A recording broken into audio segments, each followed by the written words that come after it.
भारतीय राजनीति में एक ऐसा नाम जिन्होंने संघर्ष को ही अपना पहचान बना लिया, सड़क से संसद तक और संसद से सत्ता तक की सफर तय किया। जी, हम बात कर रहे हैं महिला मुख्यमंत्री ममता बनर्जी की। उनका जन्म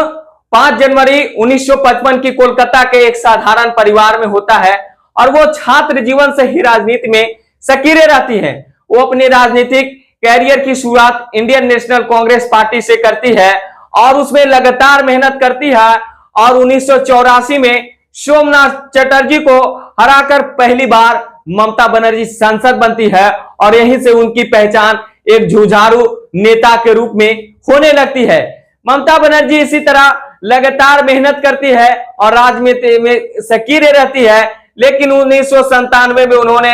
एक फैसला लेती है कि अब उन्हें अपनी पार्टी बना लेनी चाहिए और अपनी पार्टी बनाकर राजनीति करनी चाहिए। होता ही कुछ ऐसा ही है कि 1997 में उन्होंने एक पार्टी बना लेता है इंडियन नेशनल कांग्रेस से अलग होकर और उसका नाम होता है तृणमूल कांग्रेस और लगातार मेहनत करती है पश्चिम बंगाल में। कहे तो 34 साल से सत्ता में रहे लेफ्ट फ्रंट पार्टियों के खिलाफ लगातार आंदोलन करती है, जिसमें महत्वपूर्ण आंदोलन सिंगूर और नंदी का राम, दो ऐसी आंदोलन होती है जिसमें ममता बनर्जी को पहचान मिलने लगती है और उन्होंने लगातार जिस तरीके से अपनी ताकत दिखाती है बंगाल की जनता के दिलों में राज करने लगती है। साल आता है 2011 जहां ममता बनर्जी ने इतिहास रच देती है और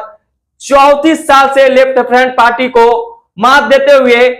पश्चिम बंगाल की प्रथम महिला मुख्यमंत्री होने का गौरव अपने नाम करती है। जी हां, उसी तरह से लगातार सिलसिला चलता रहता है और सत्ता में बनी रहती है और 2016 और 2021 में भी अपनी पार्टी के लिए शानदार जीत तय करती है। जहां 2021 में नरेंद्र मोदी की जो लहर है उसको रोकते हुए उन्होंने सत्ता में भारतीय जनता पार्टी को 2021 में कोलकाता में आने से रोक देती है। अब हवा बदल चुकी है, बयार बदल चुकी है, अब वो पश्चिम बंगाल की हवा भाजपा की ओर बहने लगी है। बात कर रहे हैं अब 2026 की, जब चुनावी रिजल्ट आता है तो इतना इतर आता है कि राजनीति में दिलचस्प लगने वाले व्यक्ति को भी